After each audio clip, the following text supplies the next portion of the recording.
Okay, in this video, we are going to add a customized curtain wall. We want a big glass wall right here that extends up the full height of our building, and we have the ability to control what the fenestration on that looks like.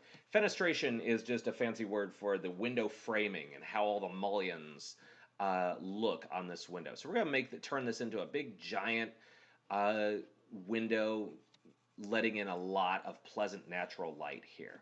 So the first thing we want to do is we want to go to the floor plan for 01 lower level, and we're just going to zoom in here. And what I like to do is in the plan view, I'm going to use detail lines to tell myself where the left and right edges of this window need to be. So I'm going to type in DL without hitting enter. DL, and I'm just going to kind of mark off. Maybe I'm going to go from the inside corner of my foundation. Maybe that provides like a nice boundary for my wall, for my glass curtain wall. And maybe I'll draw a line here and bring it in a foot. So I just drew a detail line, and now I'm going to use move. Remember, when you move something, there's my detail line. What you want to do is select the item, select the move icon, click anywhere in the white, move straight over, and just type in 1 foot. There we go. So I just move this 1 foot over. So this, from here to here, is going to be how far my curtain wall will extend. This tells me, and I can actually click on this and pull this knob up. That helps me see where I need to put my curtain wall. So now, what I'm going to do is I'm actually going to create a wall in here, a wall of glass in here, and then I'll have to cut a hole in this host wall so that we can see the wall of glass. And I'll get a warning sign at first saying, "Hey, you can't put one glass wall inside of another wall." That's okay. I know what I'm doing here. So what I'm gonna do is now I'm gonna go up to the Architecture tab, and I'm gonna go to Wall. But this time I'm gonna select a different wall type. I'm gonna go to my drop-down menu, and I'm gonna scroll all the way down to this group here called Curtain Wall. And we got 3 different options here. I always use curtain wall number 1. Curtain wall number 1 works for me. This is a totally customized curtain wall. So if I select curtain wall 1,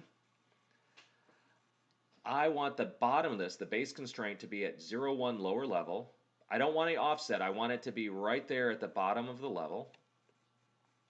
And I want this top constraint to go all the way up to level 03 roof. I want a big 2-story window right here with no offset. So it's just going to purely go from level 1 to level 3. At this point, I'm going to go from left to right. Because I'm at the top of my building, left to right, Revit considers that moving clockwise. If I were going from right to left, that would be going counterclockwise, and the exterior would be on the inside. If we go from left to right, Revit considers that clockwise because we're going in this sort of direction, and we'll put the exterior face on the outside. So I'm going to snap from I'm going to go zoom in on this detail line, and I can kind of see where the center of the wall and that detail line intersect. That's where I'm going to start. I'm going to click there at that intersection and pull this new curtain wall all the way over until I reach this detail line here, and I'm going to click it. And I'm getting a warning saying you can't put one wall inside of another. I'm okay with that. I'm going to hit escape, and then I'm going to hit modify, and I'm going to X out of here. I'm going to click on the X on this warning. We are going to, oops, my wall actually went over here. I wanted the wall to stop the detail line. It's stopping all the way over here. To correct that, there's a couple things we're going to try.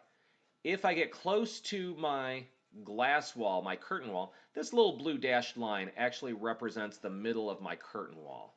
So if I click on that, I could grab this blue knob and pull it over.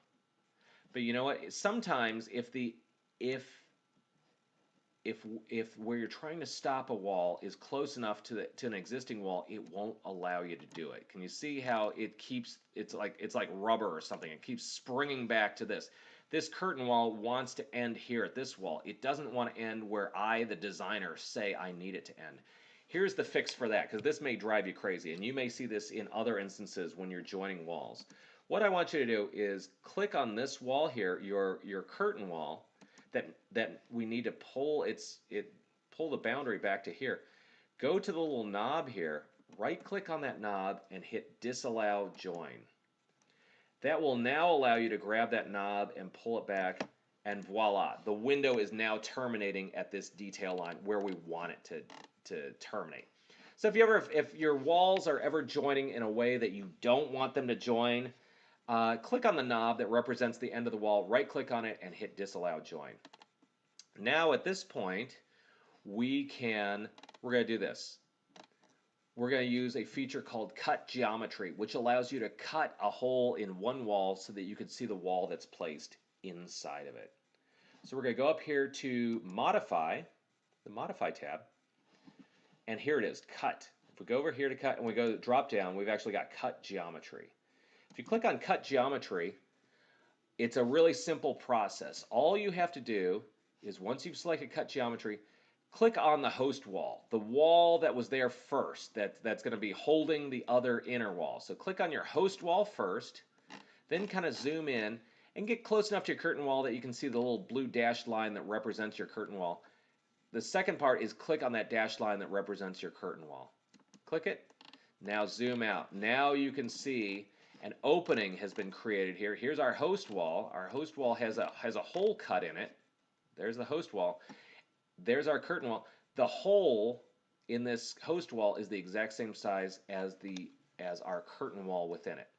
So we're going to do a couple things at this point. I can select this detail line and hit delete. Select this detail line and hit delete. They've outlived their usefulness. They don't need to be in there anymore. The second thing we're going to do is we're going to go to our north elevation view. We want to see this thing in elevation now. We've taken this as far as we can in the plan view. Now we want to see it in elevation because we're going to customize how the mullions are going to work on this window. So let's get out of our floor plans. Let's go down to our project browser, scroll down to elevations, and double click on north. There we go. Let's do a couple things in this view. Let's take our resolution and change it to fine as opposed to coarse. Did you see how when we changed it from coarse to fine, a little more detailing showed up on that door? We want as much information as we can get here. The second thing we're going to do is go over to visual style, and we're going to change it to shaded. There we go. This blue is the color of the glass. This represents our big glass panel that we've just created. Let's put some mullions in here. And to do that, we now want to go up to architecture. And we're going to actually go over to this category called mullion. If we click on mullion, watch this. All we have to do is get close to an edge of our window and click it. It puts a vertical mullion there. Go to the top of our window, click it. It puts a horizontal mullion there. Go to the right edge of our window, click it. It puts another vertical mullion. And go to the bottom of our window and click it. It puts another horizontal mullion. So I like to do all four sides first. That's easy. We can knock that out. Now, in order to put in our customized configuration of window mullions in here, we need to create curtain grid lines that we can then click on and turn those into mullions. So to do that, go up here to curtain grid. If we click on curtain grid, watch this. As we move along the top edge of our window, we've got a whole bunch of different possibilities where that first vertical grid can go. And what's nice is Revit kind of suspects that you might want to divide this equally into two equally spaced bays. So it will really snap to the midpoint there. It also will snap to the 1/3 point. So there's 1/3 of the way across, there's 2/3 of the way across. So it kind of guesses that you probably want to either divide this space into two or at least divide it into three. So it's pre-programmed to snap to those points. Let's do this. Let's divide it into thirds. So let's snap to the 1/3 point right there. And I click and it creates a vertical right here. If I kind of work my way across now, it will snap to the 2/3 point and leave another vertical curtain grid there. So I've divided this into 3 vertical bays. Now let's put some horizontal grid lines in there. Let's do this. Let's snap a horizontal grid line right at the middle and then work our way up. And let's put another one at the midpoint of this bay. And finally, a third one at the midpoint of this bay. And then if I hit modify, you can see what I've done is I've divided it into 3 vertical bays of glass and at the same time 4 equal horizontal bays of glass. So you can place these grid lines wherever you want to, and you could even, if you hit modify and then click on a grid line, if you wanted to, you could move one over. Let's say I wanted to move this grid line 1 foot to the left. If I click on the grid line here and then click on this, instead of 5'2", I could just type in 4 feet 2 inches, enter. It'll just move it to the left a foot. Again, if I click on this dimension, instead of 6'2", if I made that 5 foot 2 inches, it moves it back into place. So all this stuff you can move however you want to. But the first thing you need to do is create a grid of where you want the mullions to go, and you can create horizontal grid lines by moving along a vertical edge in your window. You can create vertical grid lines by moving along a horizontal edge of your window. Once you've got your grid created and you like how your window is configured, now we just go up to under architecture, we go to mullion. And we just click on each of the grid lines. And it fills it in with mullions. And then hit modify. We now have a giant glass curtain wall window that we customized. We made this what we wanted it to be. If you zoom in, this sometimes bugs me. The vertical mullions take precedence over the horizontal mullions. Can you see how the verticals go up and they take precedence? I like for the horizontal mullion on top to take precedence. Here's how you fix it. You hit modify, and then you click on one of these vertical mullions, and then you just say, you got 2 options here, make continuous or break it join. Hit break it join, and then hit modify. It now makes the horizontal mullion at the top take precedence. Let's click on this mullion right here and hit break it join. Let's click on this mullion and hit break it join. Let's hit this. Oh, I hit the pane of glass. Let's hit that mullion and click break it join. And then click on the white arrow. Now the horizontal takes precedence. It's not a major issue, but sometimes you want it to look right. Again, I'm going to hit this mullion. If I hold down my control button, I think I can hit this mullion also, this mullion, and this mullion. They're all selected if I hold down my control, and then, oh, I guess I can't. I thought I could. I might have to do this one by one. Break it join, break it join, break it join, and break it join, and then hit the white. Okay, so now we have just a totally customized curtain wall. Let's hit Control S. Let's save our work.